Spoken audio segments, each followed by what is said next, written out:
Витаю вас, друзья! Витаю вас! Сегодня 20 апреля 2025 года. С вами снова я, Аслан Арцуев. На канале в YouTube Reality, на канале в TikTok Аслан Арцуев. Время 17 часов по Берлину, 19 часов 1 минута уже по городу Джохару. Друзья, я вас всех сердечно приветствую. Сегодняшний свой стрим я назвал «Чеченский салам светлой Пасхи христианам».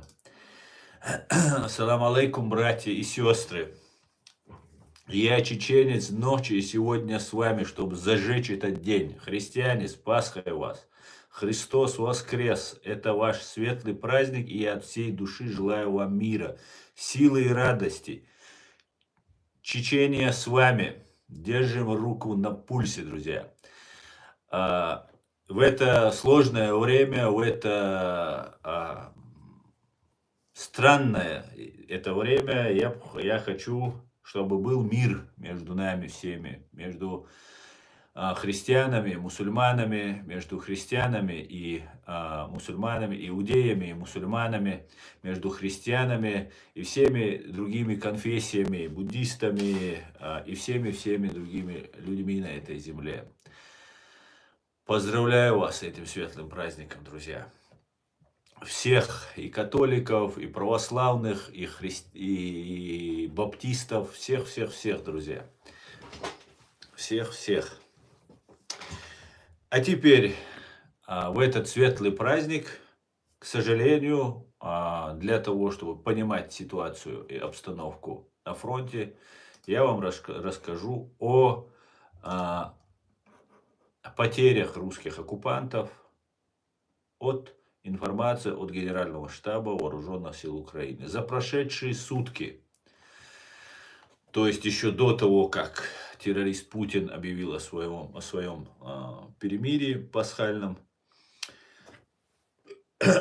убито и ранено. Мы видим, что бои стали менее интенсивными, потому что у вас в основном 1500, 1200, 1300 было долгое время, как мы помним. За прошедшие сутки уничтожено и ранено 950 российских боевиков. 1 танк уничтожен, 5 боевых бронированных машин уничтожено, 49 артиллерийских систем, 64 БПЛА, 112 автомобильной техники и цистерн и 1 спецтехника. Слава Украине, слава ЗСУ, друзья. Так, давайте, друзья, всем, кто находится во временно оккупированной Чеченской Республике Ичкерия, либо в фашистской России, пожалуйста, будьте осторожны с комментариями. Ваша безопасность в ваших руках, друзья. Будьте аккуратны. Так, Иркин, шалом, слава Украине, Путин не хочет мира.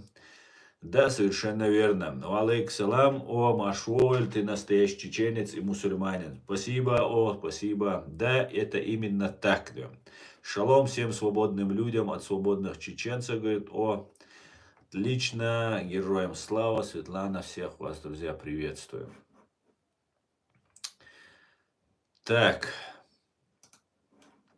а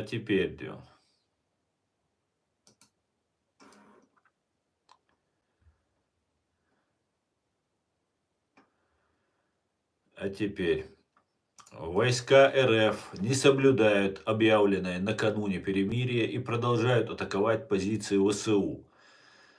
С такими словами утром 20 апреля выступил украинский президент Владимир Зеленский в Телеграм. По его данным, в ночь на воскресенье на разных направлениях передовой произошло уже 59 российских обстрелов и 5 штурмовых действий российских подразделений. Наши воины повсюду отвечают так, как враг этого заслуживает и в конкретных боевых обстоятельствах. Украина будет действовать и дальше зеркально, написал Зеленский. По его словам, вечером в субботу ВСУ зафиксировали 387 российских обстрелов и 19 штурмовых действий. В целом, По состоянию на утро Пасхи можем утверждать, что российская армия пытается создать общее впечатление прекращения огня, но иногда не оставляет отдельных попыток продвигаться и наносить потери Украине, резюмировал президент Украины. Он призвал Россию соблюдать перемирие, подтвердил предложение Киева продлить его на 30 дней после Пасхи. 19 апреля президент РФ Путин объявил перемирие на Пасху с 18:00 19 апреля до 0 21 апреля. В этот 30-часовой период российским войскам приказано остановить все боевые действия, сообщила пресс-служба Кремля. Знаете, посмотрим, что из этого выйдет. Было бы странным, если бы с разными оговорками, там, вилянием, разными ухищрениями, если бы Россия не пыталась себя вести. Но я опять же стою на позиции, что все-таки Россия капитулировала, скрытно капитулировала, пока не полностью, только часть элиты капитулировала, но капитулировала перед США. Я так считаю. Дело в том, что вот все эти действия, они выторговывают себе что-то у американцев. А американцы, которые посчитали, что не царское это дело опускаться до уровня России и давать ей повод, чтобы она называла США врагом, если уже Россия капитулирует и готова на все, то Америка начала вести с ним вот этот диалог. Нам всем это может не нравиться, но нужно исходить из того, что Америка – это величайшая сверхдержава всех времен и народов. За всю историю не было такой державы. И если бы украинцы были бы такими мощными, они бы себя вели бы соответствующим образом. Если бы были бы другие такие же мощные силы, они бы также себя вели бы. Да? На территории Украины находится 5-я колонна, которая зазывала эти войска в Украину, которая провоцировала Украину на то, чтобы вот это все произошло. И в конце концов сейчас они якобы борются против этого оккупационного режима. И вопреки желаниям вот этих людей, украинский народ, простой народ, армии, мы помним, в 2014 году фактически не было Украины. Я помню момент, когда действующие сотрудники украинской армии отпрашивались домой, потому что все плохо, и им надоело и так далее, в 2014-2015 годах. А молодые 20-летние пацаны ехали сражаться, воевать за свою страну. И вопреки тому, что 5-я колонна внутри Украины, хотя она очень сильная, у нее большие, мощные позиции, там, она делится на разные там сегменты. Вопреки тому, что они хотели бы, чтобы Украина стала частью России, украинский народ встал и показал, что он не будет частью России. Вот из-за этого американцам надоело помогать, надоело отправлять миллиарды, надоело отправлять колоссальное современное оружие, которое не приводит к результату. Просто для примера. У нас было 3-4 тысячи бойцов. 3-4. Не 300 тысяч, не 400 тысяч, а 3-4 тысячи. К нам загнали 462 тысячи российских войск в самом начале. И мы вынудили эту Россию покинуть нашу страну. Нам не помогал ни Восток, ни Запад, ни Север, ни Юг. Никто нам не помогал. Наоборот. Да, в начале, когда был Джохар, нам информационно, нужно правду говорить, информационно помогали. Политически нас где-то прикрывали, но не признавали. Никто нас не признавал как государство. Никаких обязательств перед нами у них не было. И они не собирались их выполнять. Но мы вынудили их покинуть нашу страну. Вынудили. Понимаете? И вот, когда вот эта вся ситуация сейчас происходит, ты наблюдаешь, миллиарды долларов выделяются, огромное оружие выделяется, и на одном месте топчется, только в обороне находится. То закрадывается мнение, что власть Украины не хочет, чтобы была победа. Не хочет, чтобы двигались вперед, под видом не хотим рисковать, там, больших потерь, чтобы не было, и так далее, и так далее. И тогда американцы подумали, да нас держат за лоха. И я вам честно скажу, что именно так их и держали. Честное слово. И украинцы, и власть украинская, не весь народ, который сражается, а украинская власть держит, Россия держит. И все, кто пытается извлечь себе выгоду, думают, что это какие-то там простачки, дурачки, которыми можно пользоваться и так далее. И все, Трамп поставил точку на этом. Все, нравится кому-то, не нравится. Мне тоже не нравятся некоторые вещи. Но факт есть факт. Вот именно поэтому все это происходит. И мы должны это понимать. Нельзя говорить, что вот там Америка нас бросает, Трамп плохой и так далее. Нет, Трамп хороший, он для себя хороший, для своей страны хороший. Его избирала Америка, для Америки. Ну и, конечно же, позиция во всем мире у американцев есть, и они помогают. Но нет, нужно бросить, плюнуть в колодец, из которого пьешь. Нужно сказать, что да, не помогают, да, не защищают. Да никто не придет защищать, никто не обязан этого делать. Понимаете? Вот в чем вопрос. Просто задайте себе один элементарный вопрос.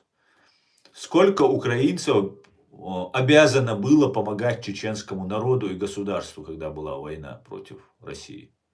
Скажите, сколько раз вы задумывались, украинцы, над этим вопросом, что нам бы надо помочь, нужно потребовать от нашей власти помогать Ичкерии?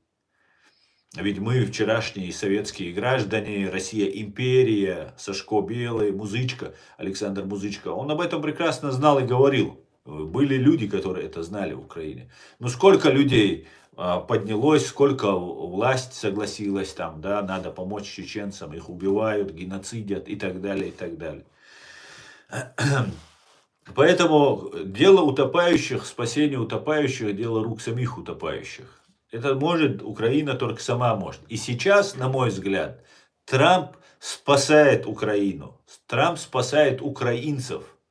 Понимаете? Тех, которые вопреки пятой колонии взяли оружие, пошли вперед и оказались в западне. Спереди русские солдаты, которых массово шлют, уничтожая вот это пассионарное украинское общество, чтобы оно закончилось. Понимаете? А сзади враг, неприкрытый враг. Вот так я это вижу. Вот в таком контексте это воспринимают, по всей видимости, американцы. И они сказали, все, ребят, хватит. Да, мы будем помогать тому, кому мы доверяем, кто заслуживает это доверие и помощи. Но бесконтрольно раздавать все, там, этого не будет. Вот какая ситуация разворачивается, друзья. И это нам нужно знать, почему. Каждое действие имеет свой мотив. И мы должны определить этот мотив, чтобы правильно интерпретировать, почему так себя люди ведут. Почему они вот так начали резко менять свою стратегию. Хотя Россия осталась тем же. Россия фактически пала. Понимаете? Россия стала на колени и умоляла, и Байдена умоляла, и потом Трампа умоляла. И американцы сказали, хорошо, ребят, мы готовы с вами пообщаться. Мы готовы, как Трамп разговаривает. Видели? Любой террорист, когда захватывает заложников, по-любому с ним идут и разговаривают. Специальный переговорщик с ним идет, разговаривает, упрашивает. Одного заложника отпусти, там, второго отпусти, еще чего-то. Потихонечку выторговывают. Потому что украинцы настоящие, вот за кого я, они оказались в ловушке фактически. Вот и вся ситуация. И Россия, которая фактически капитулировала, тут приходит Трамп и говорит, ну все, я теперь буду за русских, теперь против украинцев. Нет, это не так работает. Это далеко не так. Россия капитулировала, капитулирует. Путин капитулирует. Россия, там какие-то военные, генералы, там другие, третьи, может быть, еще не очень довольны, потому что отвечать придется им. Крайне кто-то должен остаться. Видите, русские усиленно ищут козла отпущения. Что не русские народы, у них самые либералы, от Карамурзы, Илларионова, от всех остальных до Папы Римского, заканчивая тем, что русские не виноваты, не русские виноваты. Они вот усиленно, как у нас у чеченцев говорят, как будто ветка в глаз попала. Вот таким вот быстрым способом ищут, на кого бы перевалить эту вину, перевести стрелки. И вот мы должны понимать, что Путин капитулировал, сдает все, что можно сдать. Да, там американцы что-то требуют от украинцев, чтобы они делали уступки. Я считаю, что Курскую область освободили. Никакого напряжения, никакого прохода через трубы, там, победы какой-то, этого не было. Украинцам сказали отступить, они отступили, получили команду от своего командования, они отступили. Идет какая-то договоренность, где-то что-то там уступают, где-то что-то выторговывают и так далее. Но у Путина тоже проблемы. У него есть власть и военные вокруг, военные, ФСБшники, которые совершили очень много военных преступлений, которые засветились, украинским следственным органам засветились, западным. И они понимают, что нужно биться до конца. Они бы сдали бы Путина, но у них никто не просит Путина. А вот у Путина просят сдать там военных. И он сдает, например, Дурова на Телеграм вместе с кодами. В Баку прилетает Путин, туда прилетает Дуров и сразу летит прямиком, хотя в розыске, знают, что задержат, миллиардер, там у него есть все, и информация, и юристы, и советники. Он летит прямиком в Париж. Сдает все коды на Телеграм, и фактически русские, которые ведут войну при помощи Телеграм на фронте, они фактически оголяются, их сдает, ну фактически сдает. И вот потихонечку, я так полагаю, Путин отвоевывает себе какую-то там гарантию, может, для капиталов своих, для своего окружения, для своей семьи. И вот эту ситуацию мы должны понимать. Путин почему не останавливает вот эти, или Путин, или его окружение, не останавливает вот это вторжение, вот эти мясные штурмы. Дело в том, что этими смертями своих русских они запугивают, украинцев запугивают, Европу запугивают. Своими убийств, бей своих, чтоб чужие боялись. Да? Вот таким вот образом они запугивают. Чем больше они жесточе убивают, то... А если Путин всех поставит под ружье и пошлет вот эту 90-миллионную вот эту массу населения на Европу, а что мы будем делать? А что вот 1 миллион человек уже погибло, убитых и раненых там россиян и так далее. Поэтому вот такие вот вопросы задаются, и таким образом они хотят показать, что им жизни человеческие ничего не стоит. И всегда они к этому методу прибегали, к этим аргументам апеллировали и добивались результата. И Западу, наконец, нужно это понять, что убийство своих людей – это их тактика по запугиванию. И вот сейчас нужно остановить войну. Путин ее не хочет. Ну, Путин, может, и хочет. Путин, видите, Путин, ну, там такие игры идут. Просто, ну, очень сложно все это без инсайдерской или из внутренней информации безошибочно разложить, потому что специально делаются такие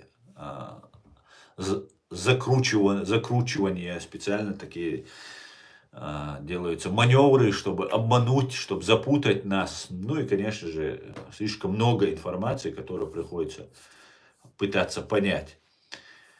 Они в любом случае хотели бы остановить войну, но они хотели бы, чтобы их за это не привлекали к ответственности.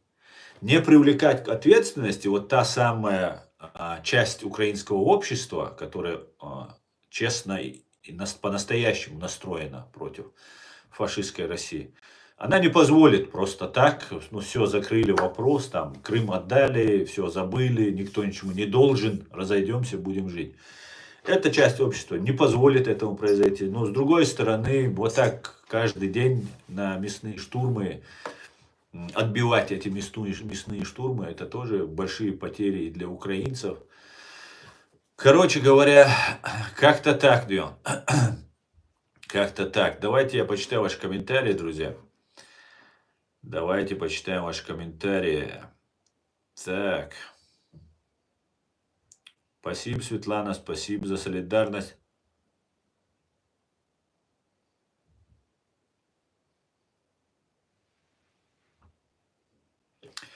Оксан, что ты думаешь насчет задержания российскими силовиками 2 имамов из Ингушетии?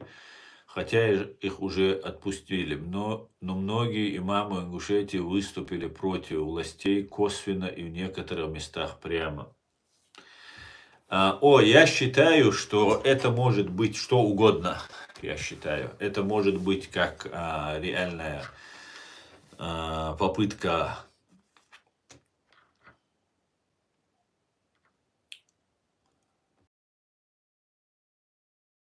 там и так далее, либо это может быть какой-нибудь там трюк.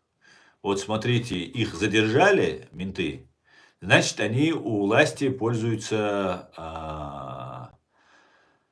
недоверием, они у власти на плохом счету. Значит, эти люди у нас могут вызвать доверие, можно сказать, вот таким вот образом. Поэтому нужно знать больше нужно информации, больше деталей нужно знать, что это за люди и так далее. Но я знаю, что сейчас на Кавказе пытаются раскачать ситуацию, и это делается при помощи Турции и ее агентов. И Россия хочет раскачать ситуацию в свою пользу. Поэтому это может что угодно быть, если так сказать в общем. Свободу Ичкерии, дуже дякую. Они даже информационно чеченцев называли повстанцами. Это означало внутреннее дело России. Да, совершенно верно. Повстанцы – это значит, ты внутри своей страны.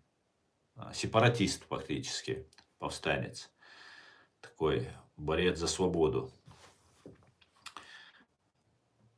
Если Штаты признают таки Крым за Россией, то вызовет ли это и другие конфликты и оттяпывание земель, так как международное право будет разрушено? Фаиза, я считаю, что США никогда не признают Крым российским. Вот официально взять и сказать, что это российский. Это специально идут такие вбросы. Видимо, идет какое-то обсуждение. И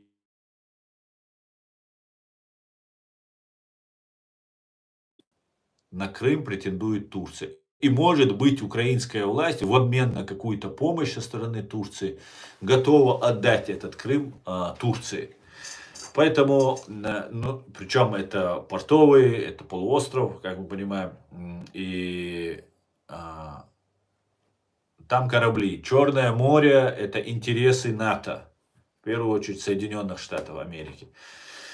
Поэтому, скорее всего, просто идет какое-то обсуждение, и выбрасывается информация. Может быть, что даже Крым США признает, вброс информации идет для того, чтобы прозондировать почву, как мы все к этому отнесемся и так далее. Может быть, просто делается дезинформация, чтобы как-то дискредитировать Трампа и США и так далее. Но, скорее всего, обсуждение ведется на эту тему. И я полагаю, что речь, скорее всего, идет, больше не о передаче Крыма России, и что Америка это признает. Никогда это не признает. Это Сенат должен делать. Там уже столько раз американцы сказали, что никогда не признают его российским, этот Крым, что Трампу придется там изменить всю свою правовую и политическую систему США, чтобы признать этот Крым. Скорее всего, там будет речь о том, что статус мы оставляем подвешенным, что ведем какую-то третью сторону туда, Это будет, конечно же, Турция. И вот такие вот диалоги могут быть. России никто ничего не... Россия проиграла, друзья. Россия проиграла. Она сама это знает, что она проиграла. Ее руководство, высшее руководство прекрасно это знает. И они выторговывают себе какое-то положение. Их задача, последний их форпост, последняя их красная черта, это защита учреждения КГБ СССР. Понимаете, если начать вот с этого учреждения, если этих КГБшников, ФСБшников судить, вот тогда начнется крах всей этой системы. И они готовы все отдавать, лишь бы вот не трогали КГБ, не трогали ФСБ в целом. Поэтому вот я так это вижу. Посмотрим, как будет на самом деле все развиваться. Но Крым никто не отдает, Россия капитулировала, просто есть уже такой запущенный механизм, война живет по своим правилам, по своим законам. И большая масса людей, которые уже миллион человек убитыми и ранеными у русских, это, считайте, 5 миллионов людей, родственников, знакомых, друзей. Это много людей коснулось. А так половина России в этом уже причастна. Помогает, кто-то где-то комментирует, кто-то поддерживает, болеет душой там и так далее, и так далее. И эту массу нужно теперь как-то остановить, массу, огромную массу людей. Да, десятки миллионов человек уже в это втянуто. И сказать просто так, что вот я капитулирую, и там все, была ошибка, Путин не может. И его режим моментально будет снесен. И вот они утилизируют людей, утилизируют угрозу для себя. Вот ведется вот это по инерции, это война, хотя власть уже, как я сказал, уже капитулировала. Она уже сдала, и мы видим, что она сдает потихонечку. Но не бывает так. Не бывает так, чтобы вы сдавали свою социальную сеть, которая пользуется ваши военными, ну, военные и так далее, и так далее. Посмотрим.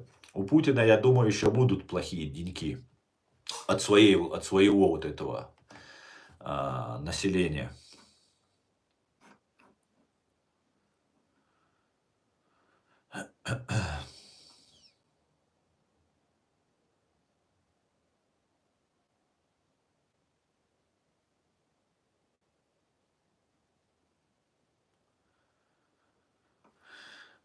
Заза Барателли. Чеченцы, когда Грузия воевала россиянам Абхазию, как поступали эти русские шныри? Как эти русских поступали эти русские?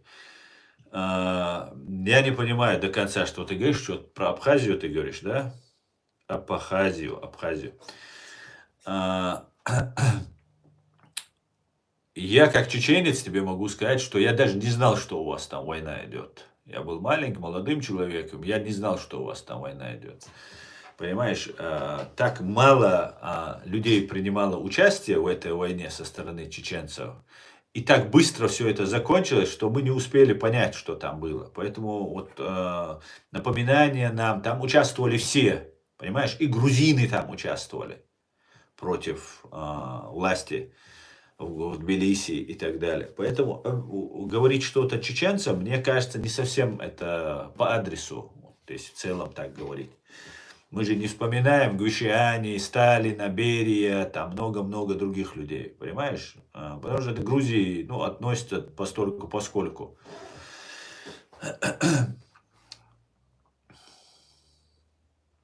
Почему тогда Штаты не сменят правительство в Украине, как это сделали в Сирии? Фейза, ну вы так говорите, как будто сменить правительство, выбор народа, демократической стране, это так просто. Прийти, так сказать, просто. Причем, если это правительство полностью с вами контактирует, вроде бы и ваше оно там и так далее. Но сменить правительство, убрать Зеленского, этого недостаточно. Да? Даже это не столько важно. Зеленский сам оказался, на мой взгляд, он оказался в сети вот этой системы, которая была сложена десятилетиями в Украине, еще со времен Советского Союза, Украинская ССР.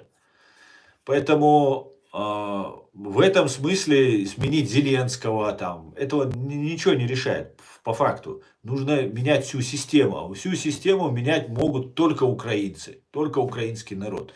Сейчас за 3 года войны у украинцев достаточно набралось информации, кто есть кто. Я думаю, и Запад, и другие страны, Америка и другие страны тоже уже поняли, кто есть кто, по крайней мере, о многих.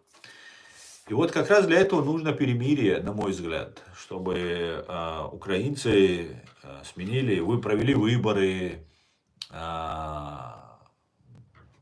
ну, были немножко, у них свободное время наступило, и люди, которые сейчас сражаются на фронте, они освободились с фронта и могли заняться внутренними проблемами.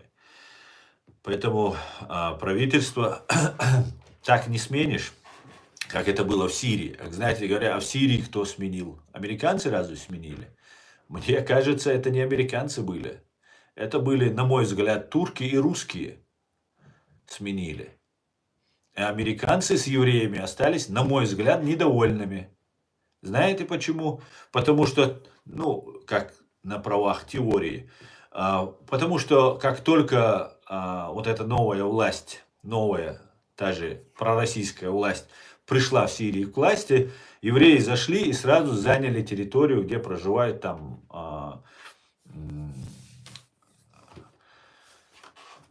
ну, забыл название этого народа, и которые проживают в Израиле и проживают на территории Сирии.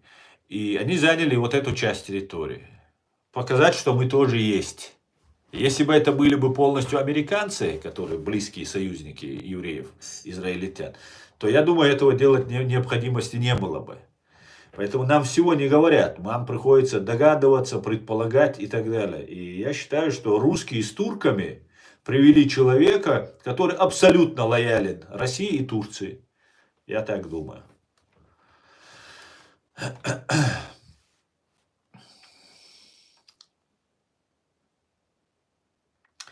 Заза Руслан Гилаев воевал за Грузию против России, но грузины его бросили в Абхазии, испугавшись, говорит. Ну, не знаю, испугавшись, этого я не знаю, бросили его грузины или нет, но Руслан Гилаев поддерживал Грузию.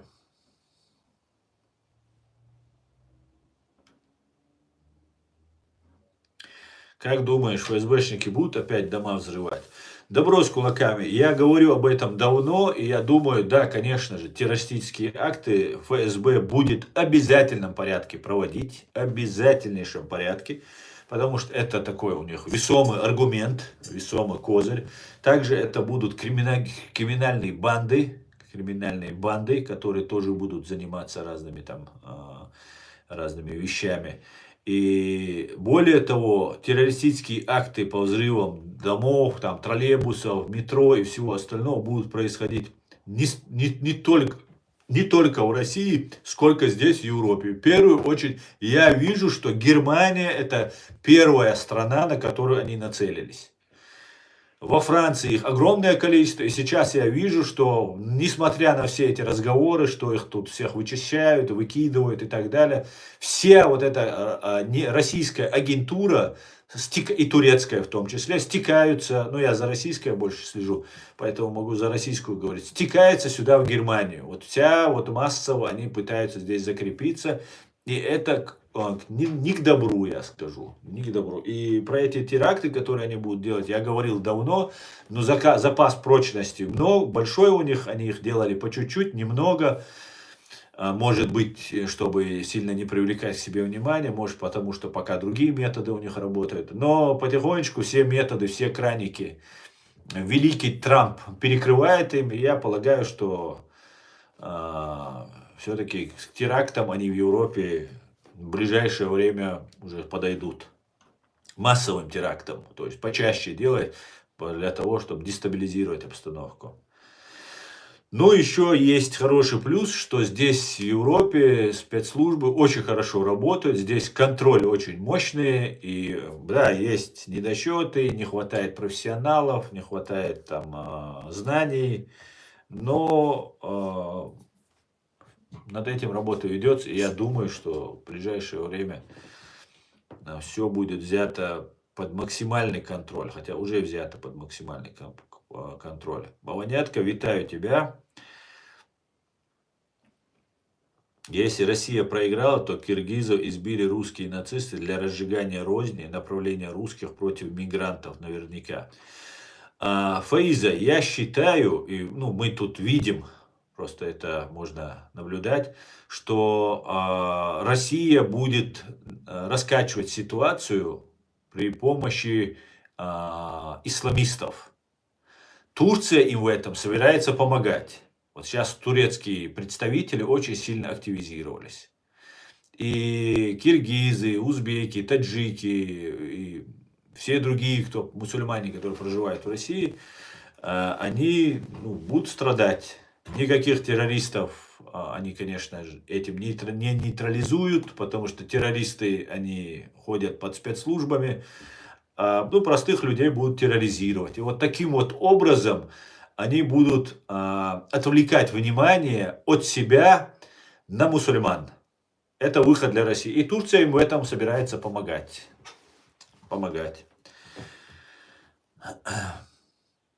Так они спалились в Рязани. Я думаю, не будут они больше взрывать дома. Я думаю, они будут теракты в Крокусе делать. Да, дома непосредственно, может быть, не проводить аналогию, вот так прямо дома взрывать, может быть, они не будут, в этом ты прав, хотя какой-нибудь взрыв провести за милую душу они могут. Но то, что сами теракты будут, я имею в виду, непосредственно, может, дома не будут, могут где-то воду здесь, например, в Европе отравить. Здесь, кстати, дом могут взорвать, здесь, в Европе. Все могут. Речь о терактах конкретных, любых. Может, никто не сменил правительство Сирии, а как быстро поделили Сирию между собой, после этого тишина настала. Конечно же, сменил правительство, не произошло само собой. Это все сказки, это обман, друзья, это обман. Понимаете? Турция с Россией. Да, в борьбе с терроризмом, так называемым, Турция во многом с Россией. Некоторые источники утверждают, что американцы сами взорвали себя, но я считаю, это бред. В каком смысле, где, какой теракт ты имеешь в виду, американцы сами взорвали? Ассаламу алейкум, Абдул-Азиз, когда говорят, можно вопрос, мне хочется забанить, да? Алейкум салам, человек, Машволь. Слава Армении, говорит Буча. Приветствую тебя. Слава Грузии, говорит Буча. В общем, слава Украине. А где слава Ичкерии, Буча? Почему ты нас пропустил, да? Что мы тебе сделали такого? Что ждет Европу в ближайшем будущем? Знаешь, Абдул-Азиз, рассказывают сказки, что Европу ждет захлестывание исламского фактора, что вот там исламисты, мусульмане захватят всю Европу и так далее. Нет, этого не будет, но это делается для того, чтобы начать реагировать на возможную угрозу. Но дело в том, что если они хотят избежать этого, если они хотят, чтобы не было здесь каких-то скоординированных действий из-за границы против своей политической системы, против действующей власти, то им нужно взять на контроль не только внутри мусульман, которые на контроле находятся, а вычистить всех, кто связан с Турцией и с Россией отсюда, и с арабскими странами. И внутри уже непосредственно самим вести диалог с мусульманами и договариваться. И тогда мы станем нормальным обществом, нормально интегрируемся. В этом случае, если этого не будет происходить, то Турция, которая претендует на то, чтобы быть лидером в мусульманском мире, фейковым, правда, лидером, я не могу признать Турцию лидером мусульманских мира, потому что как чеченец, над которым совершен геноцид, вот эти лидеры исламского, мусульманского мира помогали России, а не нам. Поэтому я не могу сказать, что это какой-то лидер мусульманского мира, но они претендуют на эту роль. И они могут оказывать влияние на политическую жизнь в странах, где преобладают мусульмане. И для того, чтобы этого не было, то есть не было вмешательства в внутренние дела под чужим флагом, да, не под флагом же Турции они это будут делать. Это будут чеченцы, это будут таджики, это будут афганцы, это может кто угодно другой быть, на которого будут вот так, которым будут вот так пользоваться. Вот как-то так, да. Поэтому я считаю, что Европу сейчас ждут немножко тяжелые времена, но я думаю, из этой ситуации через 2-3 года мы все выйдем более сильными. Ам Израиль Хай, божественная, амин, амин, Ам Израиль Хай. Я просто хочу задать так, почему американский флаг? Потому нет после завершения украинской войны. Завершения войны я пока не вижу в Украине. Она не украинская война, а ты, конечно, пишешь, как это пишут русские, да, обычно чеченская война и так далее. Это русская война против украинцев. Понимаешь? Спасибо, божественно. Это русская война против украинцев, а не украинская война. Война пока не закончилась. Закончится война русских против украинцев полным поражением, полным, стопроцентным поражением фашистской России. В этом я нисколько не сомневаюсь. И в итоге и в Европе, и везде будет отлично. Их уже очень много заехало в всю Европу. Кого их, божественно? Мусульман или российской агентуры? Так, давайте дальше. Здесь я это где-то видел. Так, сейчас я. Некоторые источники говорят, что американцы сами взорвали. Так, Арзуйка не устал языком чесать? Нет, Жень Томкин, Евгений Томкин, нисколько не устал. Все нормально. Даже если когда я устаю, я отдыхаю и с новыми силами. Надо же вашу ложь, вашу подлость разоблачать кому-то. Так, салам всем свободным людям, салам, брат Аслан, салам, дорогой, шалом алейхум, Эд. Провокация фашистской Российской Федерации уже начала, и труп, лежащий на улице, этому доказательство. Людей надо предупреждать, все сложные вопросы решайте со старшими и очень осторожно, наверное, да? Эд, я думаю, что этот труп, это не начало, это продолжение. Это тот же сценарий, но это не начало. Все время они таким вот образом нас запугивают. Нас убивают, наших командиров, наших лидеров, наших политиков, наших воинов. Да, Россия так делает, и все это началось, и, знаете, обстрел азербайджанского самолета теперь приобретает другой совсем ракурс, да, и нужно было представить нам, что вот азербайджанцы враги, таким вот образом нужно было представить, и это было специально сделано, и знаете, они борются не для того, чтобы чеченцам дать свободу, вот в чем главная суть всего этого. Они борются за то, чтобы стать на место русских. Понимаете? За место Кадырова посадить своего какого-нибудь Мудырова. Все, вся разница между Россией и Турцией. Турция не хочет дать свободу чеченцам или кавказцам. Она хочет к своей империи нас присоединить.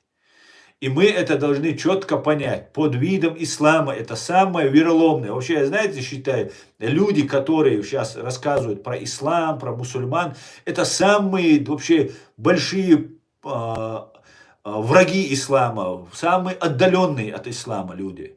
Понимаете? Они нам рассказывают про ислам только то, что им нужно. Их властям, их кураторам и так далее. И вот под видом ислама это самое вероломное, самое подлое, что они могут сделать. Под видом ислама они нам сейчас рассказывают, как нам нужно победить Кадырова, и потом какой-нибудь Джалани, как в Сирии, которого они посадили, который у них уже есть. Его заведут и скажут, вот, все восхищаетесь. И как сделали из Зеленского, из простого актера, президентом, точно так же и нам. Вот вся будет пропаганда, она уже усиленно раскручивается, я думаю, еще больше будет раскручиваться. И это говорит о том, что идет, ну, вот вам демократия по-турецки и по-русски. Вот, и весь мир это видит, кстати, мы же уже об этом говорим, весь мир это видит. И дальше я буду это говорить. Дальше буду разоблачать то, что делает Турция, то, что делает Россия. Я буду врагом и так далее. Русские здесь поприжаты, по большей части сейчас они под корягу заползли. Особо у них не так много вариантов, хотя много чего еще могут.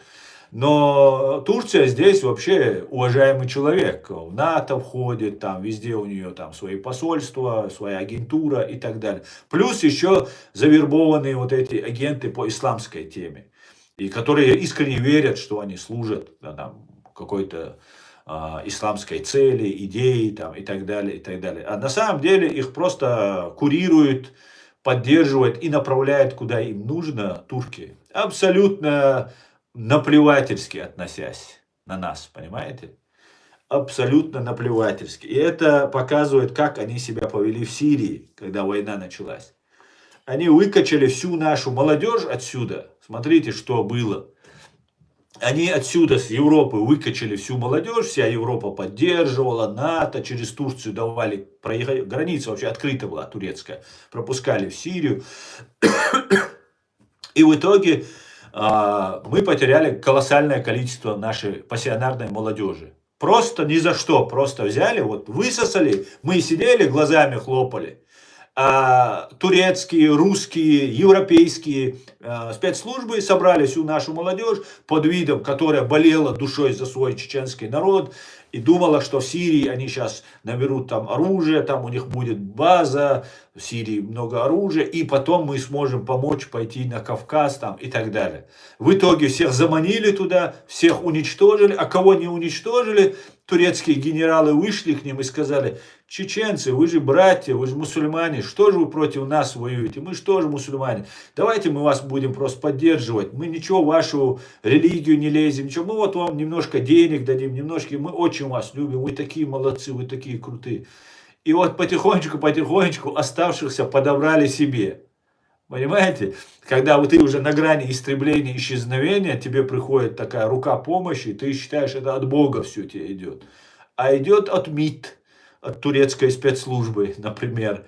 И все, и ты работаешь, ты думаешь, ты работаешь на Бога, а работаешь ты на какого-нибудь там оперативника в МИД. Вот и все. Вот какая ситуация, да. Ну вот такие вот вещи происходят.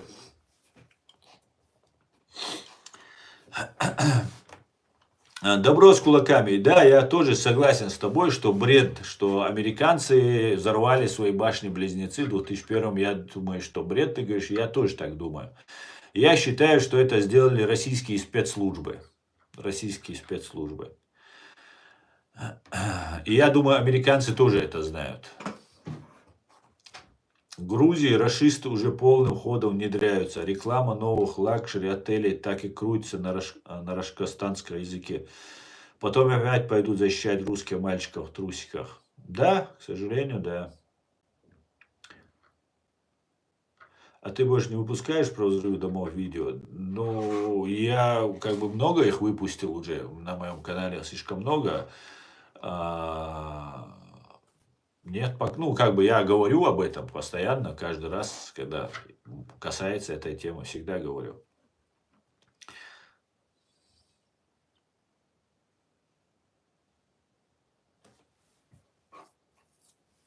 Надо, чтобы как можно больше узнали об этих терактах, а то просмотров у тебя мало. А вот у Пивоварова аж 12 миллионов просмотров. Ну, видишь, ты следишь за темой, добро с кулаками. Ты старый наш зритель, подписчик. Ну, мой канал преследуется. Мой канал полностью, и я сам являемся токсичными, запретными. Против меня возбуждаются уголовные дела, против Пивоварова не возбуждается. Знаете, настоящее время, вот американское, ну вот YouTube американский, да, у меня сзади висит американские флаги, я всегда поддерживаю Америку, да, вроде бы, ну за что меня особо гасить и так далее. А вот всех каких-то вот вроде бы врагов, да, там, исламистов, русскими связанных, с ФСБшниками связанных, их почему-то настоящее время, Голос Америки, постоянно рекламируют, показывают. Они удобны. Они не рушат ваших планов, они вам не перечат. Даешь команду, они работают. Понимаете? Братья Ингулбаевы раскручивались. До того это Радио Свобода делала. Вообще так низко. Сейчас и сейчас это делается там. Радио Свобода. И сидит эти братья Ингулбаевы, федерального судьи, люди, сыновья, там, все такое, сидит и рассказывает, как он с Тумсу Абдурахмановым, там, 50 тысяч долларов ему отдали, ну, ты же тоже соврал, там, ему что-то журналист говорит, ну, да, я тоже. И вот ложь, я говорит, знал, что его не убили, я специально распространил ложную информацию, там, и так далее. И все это на американском канале дублируется, показывается. Понимаете, в чем заслуга вот этого народного движения, как вот они рассказывали. Сейчас заглохла эта тема, видимо, финансирование прекратили. Будет финансирование, опять начнут народное движение, там, супернародное, всегалактическое движение, вот так будут называть. И вот эти люди фактически открыто сотрудничают с Россией. Мы независимые, свободные. Не интересно ни Радио Свобода, ни Кавказ Реалии, Кавказ Реалии вообще это полный отстой просто. Абсолютно античеченские, пророссийские нарративы там вы только встретите. Ну, по большей части. Голос Америки. Вот сейчас Deutsche Welle начал более-менее нормально там, видимо, нормальное сейчас руководство и как-то кажется вроде объективно и так далее. Но все остальное гибня всякая. НИСО, вот сейчас какой-то деятель. Сейчас я вчера сидел, слушал. Очень интересно, чеченцы. У меня есть друзья, которые воевали. И один мой друг мне рассказывал. Знаешь, я тут сижу в компании разной российской агентуры. И один мне рассказывает, как он где-то воевал, в каком-то месте был, там, 3-е, 10-е и так далее. А я, говорит, я знаю, что я там был, и его там не было. И они рассказывают эту историю с подробностями, с деталями и так далее. И он говорит, тогда до меня дошло, говорит, что разные сомнительные мои там дружки, приятели, знакомые, которые там подкатывали к нему, они спрашивали его, а вот там была операция, а вот человек во многих операциях принимал участие, очень много владеет информацией насчет вот этих операций. И он говорит, а вот ты вот когда вы там были, там вот этот, там Муса, там вот это сказал, а потом вот это сделал. И меня спрашивают какие-то незначительные детали, говорит, которые вроде бы не должны никого интересовать особо. И потом я понял, говорит, когда я вижу, что человек сидит и рассказывает историю, что как будто это вот он непосредственно там сам находился. Я теперь понял, почему они у меня спрашивают. Таким образом, они создают себе легенды. Поэтому я хочу сказать, чеченцы, все, кто вам сейчас, они вот сейчас канал там НИСО, МИСО, там разные все, протурецко-российские. Я их буду российско-турецкие называть. Нету никаких турецких. Есть российско-турецкие. Они всегда были вместе по борьбе с терроризмом и продолжают быть. Министр внутренних дел, в прошлом стриме я его ошибочно иностранных дел назвал. Министр внутренних дел Вольфганг Шобле, бывший министр внутренних дел Германии, сказал, что мы ошибочно пристегнули вот эту чеченскую тему, чеченскую борьбу к вот этому исламскому терроризму. Так вот, Турция должна это признать, что вы ошибочно нас пристегнули. И весь мир это должен признать, что вы нас ошибочно пристегнули к вот этому исламскому международному терроризму, против которого мы сами выступаем. Так вот в этой ситуации вот эти люди, там разные НИСО, МИСО, вот они сидят в Турции и дальше продолжают вести вот эту свою деятельность. Но теперь они уже начали рассказывать, в каких операциях были, где они видели, там кто-то уходил. Там много агентов на самом деле оказалось было, а кто не был агентом, потом стал агентом, кто там не прошел до конца. А по большей части все остальные погибли. И нам сейчас начинает, это для молодежи делается, для 16-летних, для 18 детей, которых они потом будут направлять куда-то, чтобы он погиб, чтобы он умер. Понимаете, вот такой вот кровавый бизнес, вот такой вот какая кровавая страшная политика, которую ведут. И сейчас начали упорно распространять информацию, как они там сражались, там истории, случаи рассказывают. Так вы называете себя, приводите своих лица свои, показывайте. Чего прятаться? По голосам и так определяют, кто вы. Понимаете, вы прячетесь от нас. Вы прячетесь от тех, с кем вы вчера в окопе сидели. Понимаете? Вдруг он вас узнает. Или его мама узнает, если тот погиб, а она вас где-то видела. И утечет информация. Поэтому вы не светите свои лица. А по голосу вас спецслужбы как по отпечатку пальца узнают. Поэтому если вы по голосу говорите, открыто говорите. Чего же вам прятаться-то? Давайте прямо говорите. Поэтому, чеченцы, не верьте в эти сказки. Ни один воюющий человек, он не любит рассказывать про эти вещи и понимая, что за это может прилететь. И не только ему, а тем, кто в этой ситуации там оказывался. Просто они не говорят это. Они мне доверяли. И вообще вещи, которые незначительные, которые никак не повлияли бы, даже их приходилось там заставлять его рассказывать, выуживать с него. Потому что не любят они. Это такое табу стоит у любого воина, у любого солдата. Потому что он не только себя может подставить, он может всех, кто с ним был, а это еще хуже. Поэтому сейчас начинаются эти сказки, мы тут генералы, мы тут воевали, мы тут это делали, мы тут были, там, и так далее, и так далее. А на самом деле, по факту, либо обычные беженцы, как я, либо агентура, работающая на Россию и на Турцию. И сейчас это все накручивается, и главная задача вырезать кадыровцев и захватить его миллиарды. Причем это вместе с русскими делается. С другими чеченоговорящими это делается. И, конечно же, согласие России и русских. Ладно, Кадырова под нож, может сам Кадыров сбежит. Он сейчас либо притворяется больным, либо его пичкают и так далее. И потом раз по состоянию здоровья умер, уехал, переместился, сделали пластическую операцию, спрятали. И что угодно может.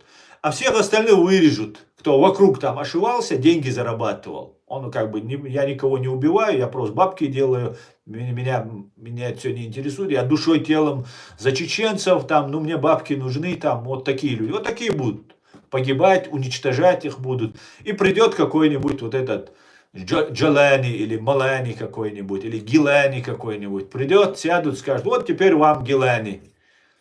Все, держите его. И ничего, и мы скажем, нет, у нас демократия, мы должны выборы провести. Они деньги туда, бабки вбухают в рекламу. Все, и теперь вот этот Гилани, который был полностью все время агентом Турции, он станет президентом. И мы должны будем с этим сказать, выборы были честные, демократические, все и так далее. Вот какая подлость нам готовится. Как эта подлость ввелась в Турции всю свою историю. Так она продолжается, эта подлость. И еще большую подлость Турция готовит. Она хочет нас оккупировать. А я тебе говорю, Турция, ты оккупируешь нас. Россия нас не смогла сломить, и ты нас не сломишь. И никто не сломит. И тем, кто находится там, не потому что я из себя там что-то представляю. Я знаю свой народ просто. Понимаете? Вы хотите поэтому нас обмануть. Вы представляете с турецкими агентами, что вы работаете на Турцию, деньги получаете от Турции, от турецких там вот этих разных. Скажите об этом и делайте свое дело. У вас репутация будет ноль в чеченском обществе. И вы это знаете. Понимаете? Вы знаете, что если вы будете работать на Турцию, а не на чеченский народ, вас чеченский народ нафиг пошлет. Вы это прекрасно знаете.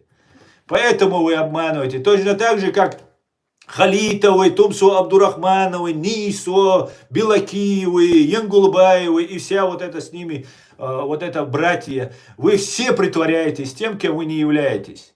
Вы работаете на русских, вы работаете на себя, на свой карман, но не на чеченский народ. И скажите это честно. И вас никто вообще слушать не будет, вам плевать будут, понимаете? Вам плевать вслед будут. Вы это знаете прекрасно. Поэтому хотите обмануть чеченский народ. А мы не хотим, чтобы вы нас обманывали. Хватит. Мы слишком много вам доверяли. Давайте к комментариям вашим, друзья. Валейк салам, Шамиль. Все будет Ичкерия, да, Алмула. Всем верующим общение с Богом и мира. Спасибо, спасибо.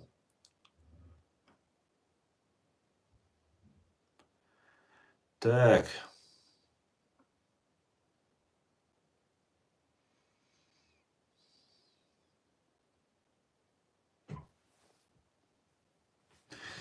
Каждый человек, кто хочет углубиться в религию, даже сам лично читать Коран должен. И все ответы для себя найдет. И не надо никого лишать, особенно слушать, особенно фашистской Российской Федерации. Да? Ну, фашистскую Российскую Федерацию никто не слушает. Как только человек говорит, вот смотрите, почему вот эти сейчас много каналов появилось, у них там тематика идет чеченская, там прочеченская, а они работают на русню.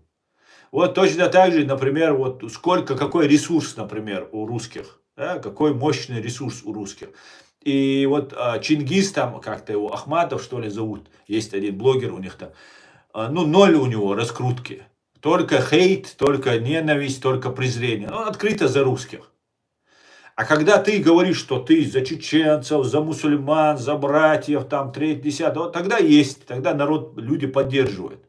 Поэтому они вынуждены для этого делать, чтобы нами управлять. Как только они становятся прорусскими, почему они говорят, что я еврей? Когда я говорю в поддержку Израиля, поддержку евреев что-то. Для того, чтобы нивелировать то, что я скажу. Если бы здесь сидел бы очень образованный, очень грамотный, очень с подвешенным языком такой, с аргументацией, юридической аргументацией, мощной такой оратор, если бы сидел бы, но он был бы раввином или евреем он был бы. Его слова бы не имели бы такого значения для чеченца, потому что чеченец никому сейчас не верит, абсолютно никому. И им таким вот образом нужно сделать так, что не может чеченец, не чеченец, он еврей, он за еврея выступает. Для того, чтобы чеченцу в голову не пришла мысль, что я выступаю за чеченцев.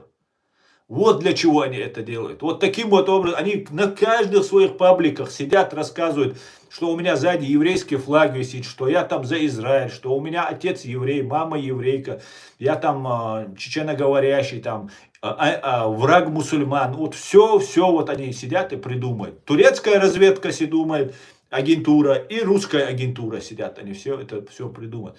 Это делается, чтобы его слова, если ты не можешь опровергнуть его слова, нужно сам источник информации дискредитировать. И сказать, ну, а я же новое что говорю, я же против этой всей пропаганды говорю. Вот посмотрите, американские, Голос Америки, Настоящее время, Радио Свобода, они работают вот, в угоду России и Турции. Представьте себе, это невероятно просто.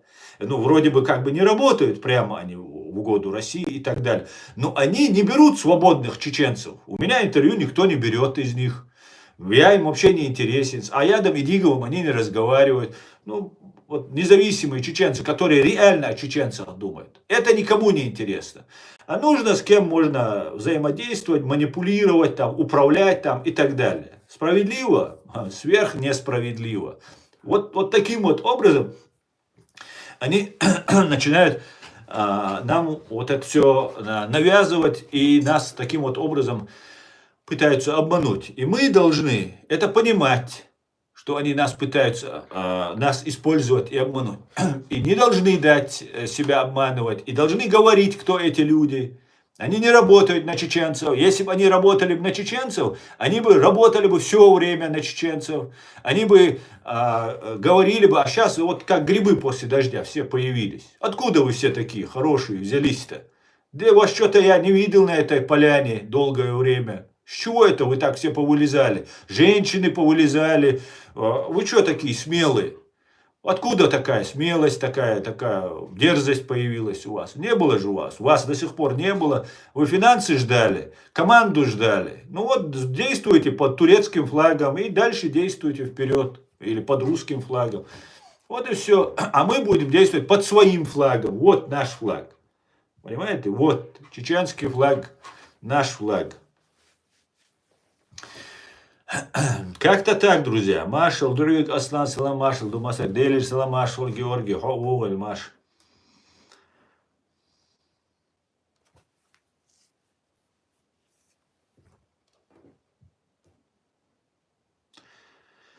Совершенно верно, Шамиль. У Пивоварова много просмотров, потому что это пропаганда и разрешено в фашистской Российской Федерации. Почему бы СМИ Русни не выпустить ролик Аслана? Потому что тут нет пропаганды для Русни, а эта гибня не может допустить. Да, совершенно верно. Есть разбор моментов, обрушение здания. Это была ошибка, так как этот вариант не был предусмотрен технической характеристикой. Так, это уже про другое.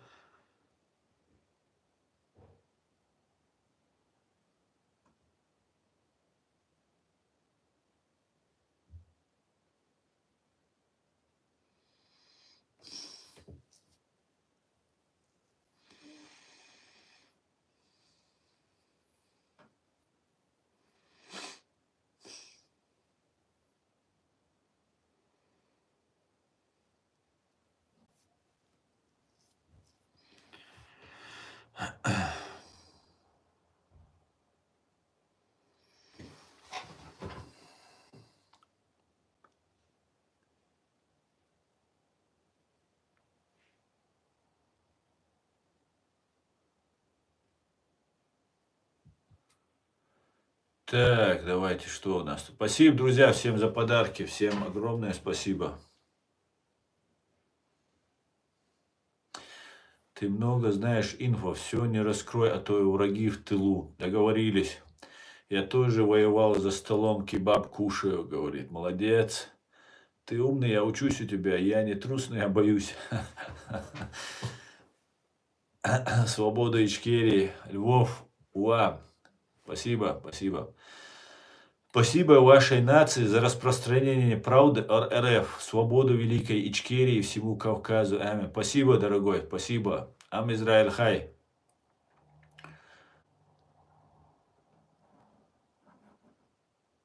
Аса, я много слушал всех, кого ты перечислил. Ты прав. Никто ни разу не говорил про то, что у Ичкерии есть конституция, и надо отталкиваться от конституции. Но они про это молчат. Конечно, это тебе еще со стороны не так видно, потому что тебе нужно сперва услышать от меня, потом проанализировать, проверить, понять, поверить, и потом уже смотреть на них. Вот потом уже с этой стороны попробовать оценить. Потому что я тебе какой-то аргумент скажу, и ты, надо проверить. Тебя, я вообще любого имею в виду. А мы знаем это, понимаете? Мы как только чеченец начинает говорить два слова, мы уже знаем, за кого он. Как он говорит там про ту тему, какие термины он использует, какие слова он использует. И мы сразу же моментально все понимаем. И умеют еще шифроваться, конечно, это уже другая тема. Но как только человек начинает говорить, все, ты понимаешь, что они там говорят. О чем они говорят. Нету у них задачи. Смотрите, вот самая большая беда от того, что вот эта турецкая агентура собирается делать, не признавая нашу Чеченскую республику Ичкерия, а создав там какой-то исламский какой-то халифат там, или Имарат Кавказ там, и так далее, заключается в том, что они тем самым всех, кто воевал, вот они же говорят, мы там воевали, мы там это, третье, десятое, все, кто воевал против России, если не будет нашего президиума, легитимной чеченской власти, то все, кто воевал против России, это россияне, повстанцы, восставшие против своей законной власти. То есть вооруженные боевики, те самые, про которых говорила Россия. И вот эти люди, они тем самым делают так, чтобы все, кто воевал против России, стали преступниками, а все, кто убивал чеченцев, стали героями и неподсудными людьми. Вот чего добивается Турция и Россия. И на самом верху у них эта договоренность имеется. Понимаете? Вот поэтому, чтобы не наказывать за преступления Башара Асада, они туда привели своего человека. Все, там не будет больше, да, там особо одиозные, там слабенькие, полезные идиоты, там пострадают, их посадят, расстреляют, там массовых убийц привлекут в Сирии. И на этом все закончится. Никакого пересмотра всей системы, там, переналаживания всей системы, обновления всего государственного аппарата. Этого не произойдет в Сирии. К большому сожалению. Вот то же самое они говорят. И всем, кто воевал, я хочу сказать. Если вы поддерживаете Турцию и то, что она делает, там, Имарат Кавказ, какое-то исламское образование там, и так далее, вы себя называете бандитами и боевиками. Завтра, в проекции, завтра, через 2, через 5 лет, это обязательно произойдет. И все, кто нас убивал, россияне, они становятся легальными, легитимными нашими убийцами. Они имели на это право в таком случае, получается. Понимаете? Вот что вы делаете. Не говоря уже, что это выбор народа, что мы голосовали, что мы шли к этому, гибли, избирали президентов, парламент там, и все остальное. Вы фактически сливаете вот то, что нужно русским. Русским наверху, которым сидящим. Плевать на весь этот остальной русский народ. Что там произойдет, там убьют. То мы в Украине видим, как они на мясные штурмы посылают. Но руководство в лице Степашина, Путина, Патрушева, там, Ельцина, вся его окружение, там разные там другие, огромное количество людей, они посчитают, что да, все нормально, мы делали то, что мы внутри страны, внутреннее дело, извините. Вот чего добиваются. И никакого халифата там не поставят. Ничего близко этого не будет. Понимаете? Близко. Может быть, там какое-то в начале сборище будет, которое потом под корень просто сравняют бомбардировками, и ничего не останется. Вот как это было в Сирии. Понимаете? Вот к чему нас хотят подвести. Вот к чему нас готовят. Главное, чтобы мы не были свободными, независимыми. Мы должны быть под контролем. А я говорю, пошли к черту. Всем, кто хочет нас взять под контроль. Понимаете?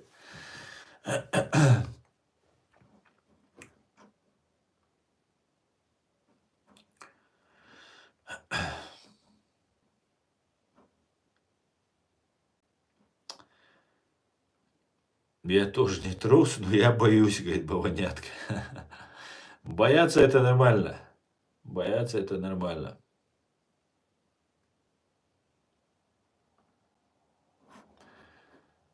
Вот такие вот дела. Так, сколько мы в эфире? 72 минуты. Друзья, еще минут 20. Пишите комментарии. Куда делись наши хейтеры? Вот смотрите, вот у нас вчера был стрим, позавчера был, да, стрим со мной, который был. И когда я начал рассказывать про турецкую спецслужбу, про турецкие вот эти методы ведения, ко мне зашла девушка, женщина, не знаю кто, и говорит, ты там мусульманин, там признаешь эти слова, там нет Бога, кроме Аллаха. Я говорю, да, признаю, а зачем ты меня это спрашиваешь? Ты там хочешь заместо меня в могиле отвечать перед Богом? За что, какая тебе разница там и так далее. Я тебя вообще не знаю, говорит, я тут в первый раз там зашла, просто хотела узнать, говорит. Это представители тех, кто нам будет навязывать ислам. Она не успела зайти, но уже солгала, что она только меня видит. Хотя я вчера поставил, позавчера, как и сегодня, я поставил ограничение 5 недель на подписанных. То как минимум 5 недель она у меня была подписана. И она говорит, что она не знает. Вот их вся правда. Вот насколько они мусульмане. Коран учит нас не врать и говорить правду. А вот нужно зайти, спросить меня про ислам, мусульманин я или нет, показать таким образом, чтобы я всем тут продемонстрировал, что я мусульманин и так далее. И потом, да, я тебя знать не знаю, первый раз вижу. Вот вся их суть. это лицемеры и лжецы, прикрывающиеся исламом. Может, кто-то обманут среди них. Но вот эта девушка точно нет. Потому что она знает, что говорит и делает. Но есть кто-то обманутый, кто-то считает, что вот там нам нужно мусульман придерживаться там и так далее. Ну вот это направление вся тема идет. Да? Знаете, да?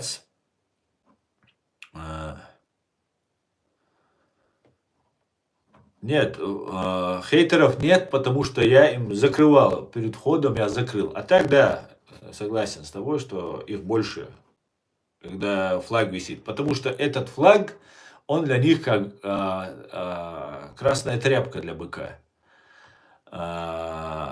И все стереотипы, что чеченцы антисемиты, там, у нас этого вообще нет, понимаете? Вот не антисемитизм конкретно, вообще отношение к другим религиям, другим национальностям. У нас нет просто. Вот такая культура, понимаете? Я во многих культурах был, в разных культурах был. Я знаю, что у одних это что-то больше принято, что-то меньше, там, национализм, там, не то чтобы даже национализм, такая ксенофобия некоторых народов присутствует. И у нас, у чеченцев, нет ее. Если бы она была, честное слово, я прямо ее говорил. Все это искусственно. В самой культуре, в самом чеченском менталитете, в чеченском коде нету этого ксенофобии, что одна нация ниже, выше. Наоборот, мы ко всем относимся с пониманием. И, пока они себя не проявят. Вот, проявят себя, да, тогда мы можем к ним относиться плохо или хорошо. Вот как-то так это делается. Ассаламу алейкум. Какого года твоя кепка?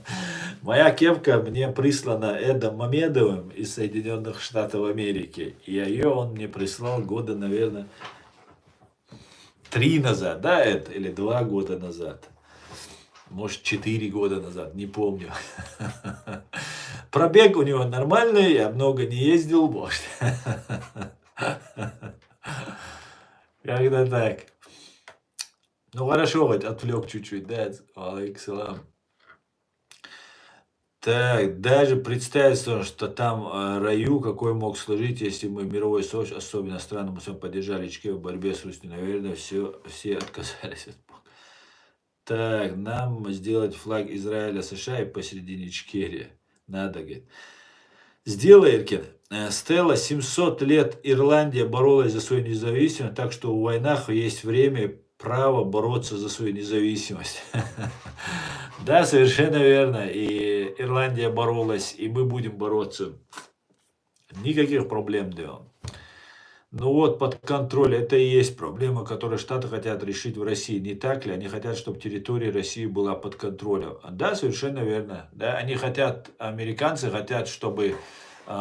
сейчас уже мне сложно судить, что хотят ли они развалить или нет, потому что уважаемые опытные люди говорят, что они не хотят развалить. И поэтому даже я свой оптимизм подавляю и говорю, ладно, эти мудрее, опытнее, они лучше знают. Но все равно у меня закрадывается впечатление такое, сомнение, что все-таки, может, все-таки они хотят ее чуть-чуть хотя бы немножко подсократить ее, да? Но очевидно точно, что хотят вырвать клыки и когти, чтобы медведь был не особо таким опасным, да? А так посмотрим. Так, Аслан, почему люди Закаева и сам Закаев не говорят про Конституцию Ичкерии? Поясни, что такое Конституция, это основной закон государства. Есть Конституция, есть государство. Я считаю это, во-первых, Закаев работает на Россию и на свой карман. И, в принципе, на свой карман это, в принципе, то же самое, что на Россию работает. Поэтому им это не интересно, да. Вот такая вот интересная тема получается. У них есть Конституция. Конституция, которая принята после оккупации. Флаг ведь этот же. И поэтому они к этой Конституции склонны. И они потом будут говорить, надо новую конституцию, теперь под Турцией будем. Давайте, что, едино неделимы с Турцией, во веки вечные, аминь. Вот это они будут нам рассказывать. Аслан, насколько правдивы, корректны заключения, приводимые чатом GPT на задаваемый вопрос? Твое мнение? Я думаю, что они корректны. Я считаю, что по большей части чат GPT говорит правду. Но иногда бывает и глюки бывают, и заносит, и так далее. Но так чат GPT выдает очень много правдивой информации, которую собирает. Это как Википедия или как энциклопедия, где вот весь набор информации. Вот он анализирует. И все зависит от того, самое главное, там секрет в этом чат GPT и вообще в любом искусственном интеллекте, как ты поставишь вопрос. Важно, как ты поставишь вопрос. Это очень важно. Поэтому я считаю, по большей части корректные. Но ошибки бывают, без сомнения.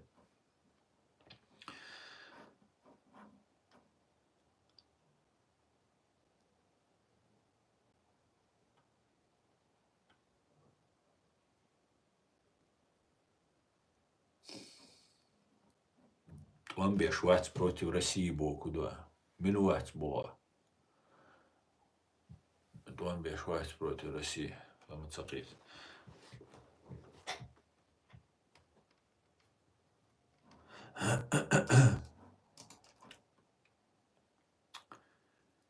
Michau Tuambie. Michau Tuambie. Tuambie metk bica, ja tu hints bieš. Michau Tuambie.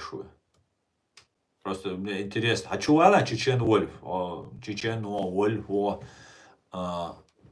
جينا جينا شو الحديثات أخ ميشا جينا مو جينا هو جينا هو ملو بو برضو مبيزي أو ديتشش توام بيش باتيرشيش نوشي شو عصبين بول توام تيك بول نون بيش بوتسيريس نوشي شو بودا بويد بيجينش بويد سوسن دا بول دات تيك بول تيجا هون بيش بوتسيريس ميشا بيش بوتسيريس دا والله خاص ديك تدويش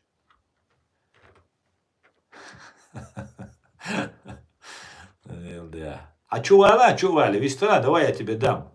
Да много наших, конечно. Причем здесь Закаев? Наших много там и погибают, и воюют. А причем здесь Закаев, который работает на Россию? Причем здесь это? Хачувала? Чувала, давай покажи, ты же тут какие-то видео, какие сказки ты нам рассказываешь. Какие-то. Давай, он сказочник у Чеченуев. Ты сказочник.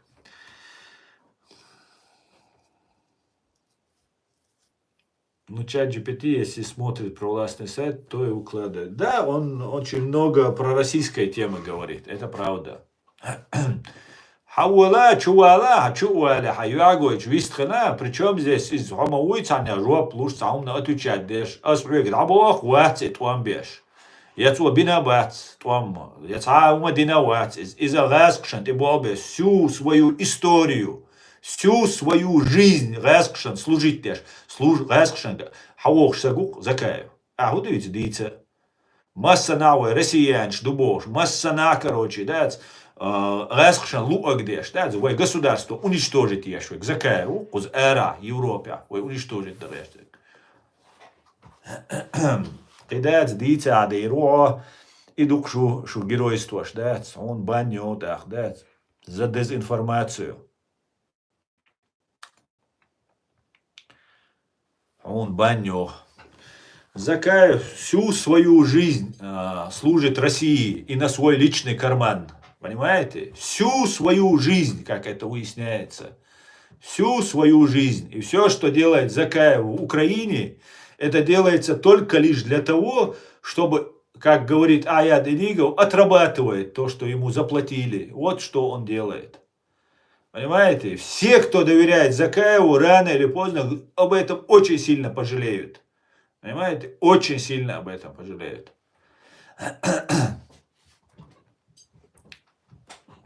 Закаев никогда не станет президентом. У него было, когда выборы были, президента его баллотироваться направляли там какой-то процентная погрешность 0,2% там и так далее. И сейчас, несмотря на то, что столько ресурсов брошено Россией на помощь Закаеву, чеченский народ его не поддерживает. Что такое? Что-то какая-то, да, напасть случилась, да, не поддерживают. И не поддержат, потому что чеченцы знают, кто работает на чеченцев, а кто работает против чеченцев. Понимаете? Мы это знаем. Пусть нас немного осталось, которые об этом думают, говорят, не сдаются, но мы есть и всегда будем это. Мы, может, не все говорим, но мы знаем, кто такая Россия и кто ей служит.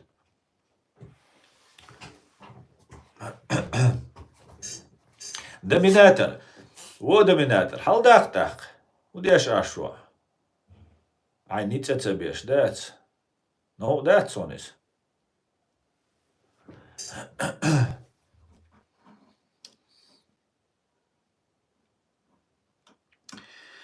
Вот такие вот дела, друзья.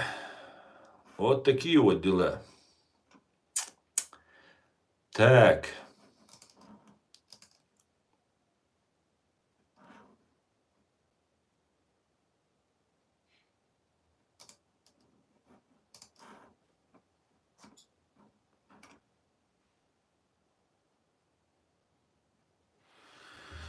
Ужасно, когда власти рвутся продажные люди без родины, чести и даже флага. Да? По большому сожалению, Стелла, все именно так и рвутся к этой власти. Ни один нормальный человек этой власти не рвется.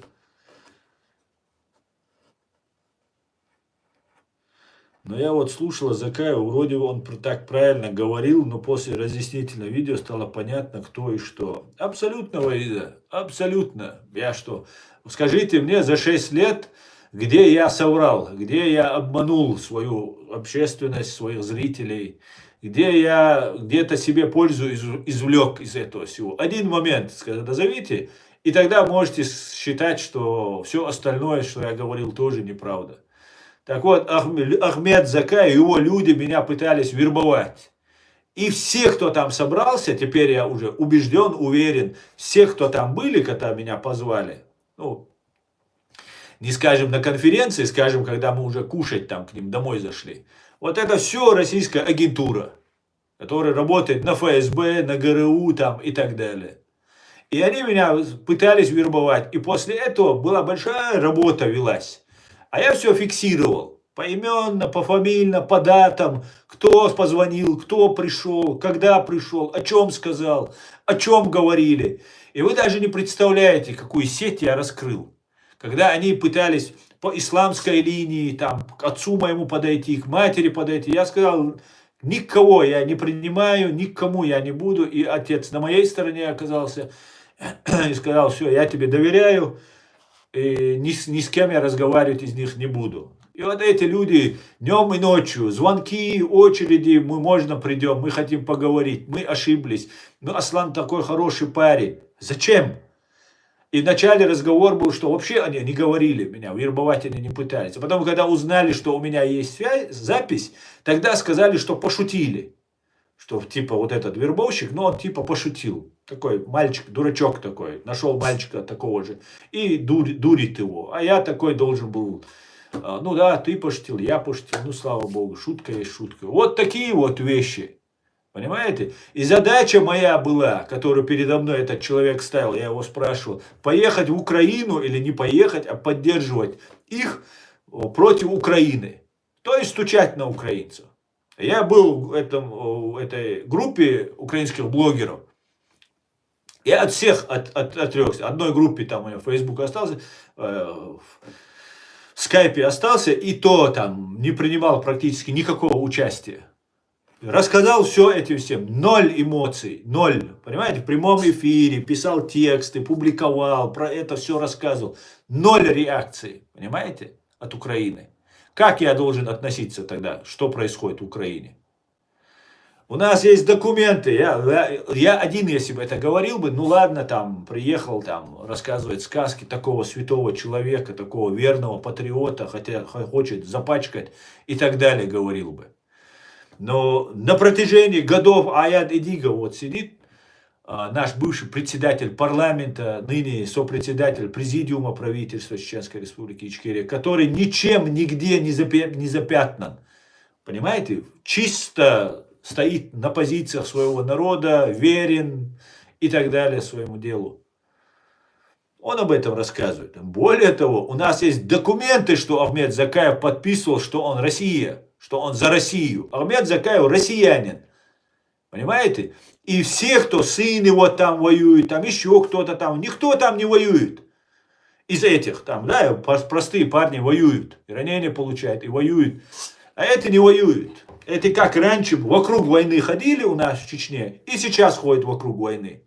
А потом, кто воюет, они погибнут, эти станут героями. Как, например, убили Арби Бараева.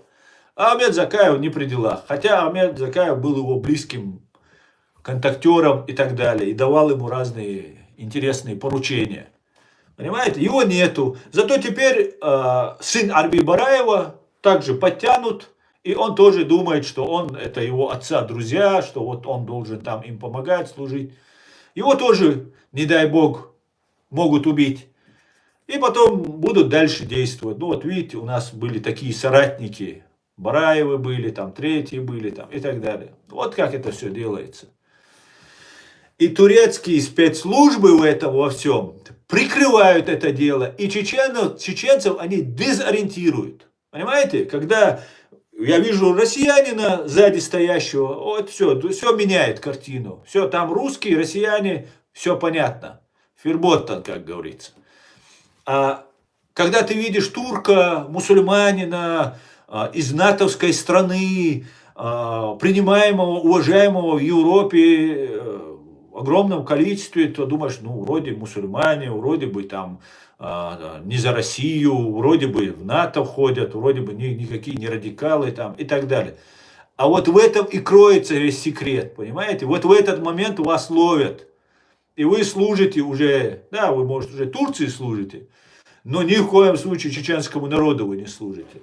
Вот как это все делается. А они вместе, сообща, делают свое дело. Вот и все.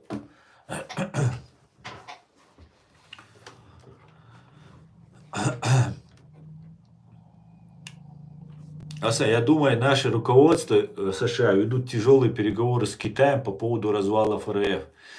Да, я очень надеюсь. И знаешь, я вижу, что есть симптомы, что Китай может быть на нашей стороне. Вот ситуативно в этой ситуации оказаться может быть, что Россия обычно там с Турцией, с другими разыгрывала малочисленные народы в свою пользу, там, да, их использовала, поедала их там, употребляла в пищу. И было бы неплохо, если бы Китай и Соединенные Штаты дали бы России попробовать побыть в нашей шкуре и вот размазали бы, намазали бы на хлеб их и тоже бы их съели бы. Я бы аплодировал бы, да, Соединенным Штатам. Китаю не буду, извините. Даже за это не буду.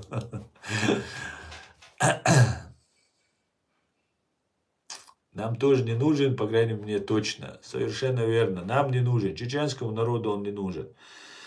Так, у Закаева есть, которые занимаются пропагандой в пользу Закаева. Да, есть такие. Такие же, как и он. Ассалам Аллаху Атту Буэла Дукхан Ерсун Хогаз Машуя Оужал Сейфула Меч Ассалан. Сейфула Машуэлу. Машуэлу. Бех мобиль Аслан Теди Гуч Еш. Ну все, бех Белумдат, все нормально. Дерес хуй масера буэр хуй дала это. И Машу я ожила бог, что ла его и ночи до и свобода или смерть твою дальдарис. Но Закаевец, а майор варк, да, цу чох айдени дуаша, таинс цюнгер дуаш сангульш до есть тундела Закаевский майорец свой умадац, но Машу вайн вещу. Ожилам это ахидел шервайн, ла ахца ла. Получается, чужими руками жар загребает. Да, совершенно верно. Именно так. Получается, каждая страна представляет свой собственный интерес. Конечно, а как иначе? Это только одни чеченцы чужие интересы ищут отстаивать. Свои почему-то забывают, да? А весь мир свои отстаивает. Так. Брат, ассаламу алейкум. Израиль помогал Ичкерии? Сам алейк салам, Синстер. В самом начале Израиль был первым государством, который сказал немедленно остановить боевые действия в Чечне против чеченцев. Потом у них было еще голосование в Кнессете и в парламенте. И там они проголосовали там перевесом в один голос. Они не стали нас поддерживать. То есть 49 или сколько там процентов против 50 или 50 с половиной против 49 с половиной. Короче говоря, вот так получилось. Вот так получилось, да. Израиль не поддерживал, не помогал. Отдельные евреи были, и большая часть русскоязычные евреи, это Валерия Ильинична, потом, Политковскую можно отнести, хотя Политковская тоже свои игры играла. Вот как-то так. Отдельные евреи помогали, поддерживали. Вот, например, много помогали на самом деле. Но государство, народ в целом в этом смысле нет. Никто нам не помогал. А как бы нам евреи помогали бы, если мы пели песни, 12 тысяч маджахедов придут Иерусалим захватывать. Один сказал, мы пели про вот эти сказки, про 12 тысяч маджахедов, про Иерусалим, что свой Грозный потеряли. Вот какие провокации бывают. И тот, кто пел эти песни, сейчас спокойно живет в Чеченской Республике. Вот я не знаю, как это, который пел песни, там, который призывал там, к джихаду, там, Ахмад Кадыров, например. Они все оказались у власти, а простой чеченский народ убит, уничтожен, 30% в могиле, 30% за территорией своей страны. И вот все, что получили. И сейчас нам говорят, что мы теперь, если Турция не придет, то все, это единственное наше спасение. Мы должны, Турция, они сейчас нам светочи ислама, они нам ислам несут. И нам это все рассказывают на полном силе. Вот сейчас уже все, они полно просто сидят. Понимаете? Они не против России воюют, они против Кадырова воюют. Понимаете? А мы типа не должны это комментировать, мы должны сидеть, да, уже там туда-сюда. Нет, это не так. Тот, кто служит чеченскому народу и чеченским интересам, он должен собраться вокруг своего президиума. Вокруг Аяда Идигова, его товарищей. Причем я хочу сказать, это я в прошлый раз не говорил, хотя я раньше в своих стримах часто это говорил, никто, ни Аяд Идигов, ни президиум не заставляет меня это говорить, не предлагает мне это говорить. Вообще даже, валлахи, обсуждения даже нет у меня на эту тему, там, с Аядом, еще с кем-то, что вот это лично мое мнение. Лично мое мнение. Никто. Но я знаю, что если мы хотим к чему-то прийти, мы должны стать под единое командование, которое себя не дискредитировало, которое четко стояло на этом пути. Самое трудное время для нашего народа. Когда все полыхало, когда боялись сказать, что ты просто его даже знаешь, не говоря уже, что ты с ним единомышленник или там еще что-то. Просто, что ты понимаешь, о чем речь идет. Вот в это время эти люди стояли. И единственный человек, который направлен сюда, в Европу, это Аят Идигов, нашей властью, Асланом Масхадовым, нашим парламентом, президентом и парламентом. Все остальные, включая меня, мы беженцы. Да, есть раненые, кого вывозили, раненые бойцы. Это другая история. Но все остальные это такие же беженцы, как я. Поэтому ни у кого нету сейчас права начать говорить, что мы здесь власть там и так далее. Нету. Вы не сделали ничего, чтобы вас считали властью. Ни юридически, ни фактически. Поэтому я считаю, что если мы хотим к чему-то прийти, мы должны поддержать людей, которые реально думают о чеченском народе, которые положили всю свою жизнь, жизни своих родственников, здоровье, финансы, все положили на кон вот этого дела и не отступили ни на секунду. не продались, не сдались, не отступились. Вот принципиально стояли. Уже ни на что даже не имея надежды и так далее. Стояли. Вот за этими людьми нужно идти. Я иду вот за этим, я их поддерживаю. Вот я свой президиум, я признаю, поддерживаю. Не потому, что мне власть нужна над собой. Нет. Просто это люди, которые должны отстаивать мои интересы на международной площадке, чтобы русские, турки, еще иранцы, кто там, китайцы, кто захочет к нам прийти, нас уничтожать. Чтобы этим людям нельзя было, этим государствам нельзя нас было уничтожать. Чтобы у нас везде была защита. Вот для чего мне нужен моя личная, настоящая власть. Ну и, конечно же, элементарное уважение. За столько прошедшие люди, я, например, этого не прошел. Я не знаю, смог бы я это все пройти или нет. Эти люди прошли.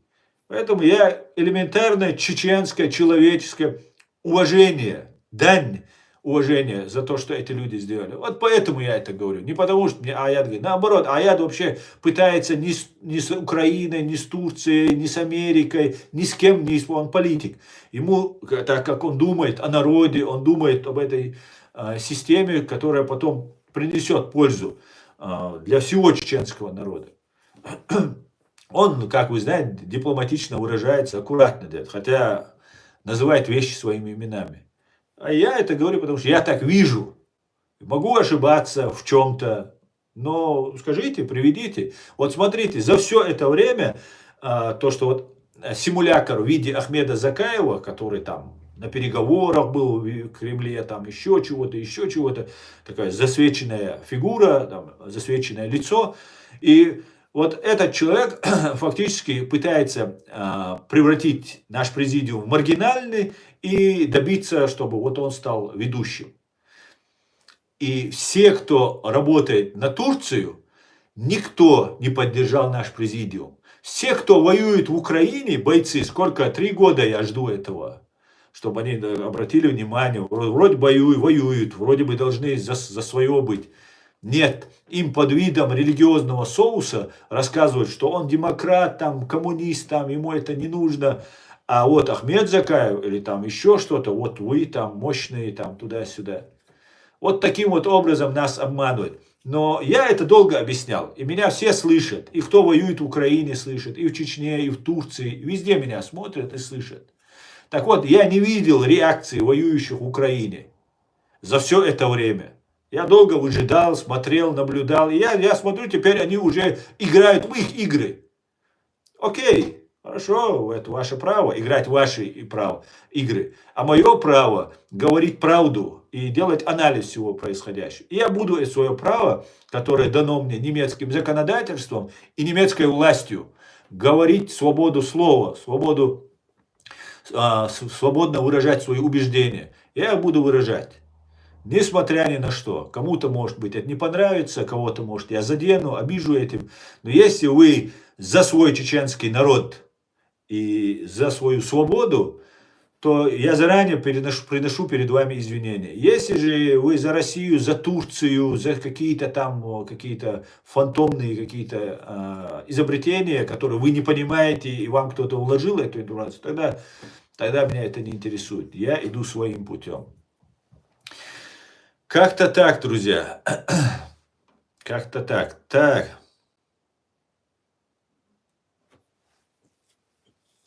Масана хуйлуан баркалаун.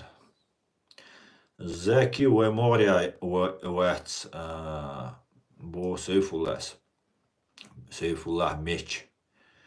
Сейфуллах меч бог дутиш Сейфуллах. Сейфуллах бог, маду уже меч. Сейф меч бог дать. Так, Асан, так, мне очень понравились твои вопросы. Чат GPT очень нравится. Отдельно задавайся вопрос. Баркал, хатер, жал. Масай, нахуй вам, баркал. Валейк салам. Накдели. Асан, генерал Куликов говорил в своем интервью, что Закаев приезжал на встречу с ним в Москву. Ну, наверное, да, не знаю. Ну, Закаев, у него полный зеленый. От России ему угрозы нет, абсолютно. Непосредственно, может, Кадыров на него зуб точит, лично. Но ни ФСБ, ни Россия не преследуют. Его семья живет спокойно, работают, ездят, воюют на СВО, его там племянник ездит. Ну, все нормально там. Никаких вопросов. Да, Кадырова они не любят. Потому что это клан, один из кланов, который сейчас русские подняли на самый верх. Вот этот клан им не нравится. Ну, это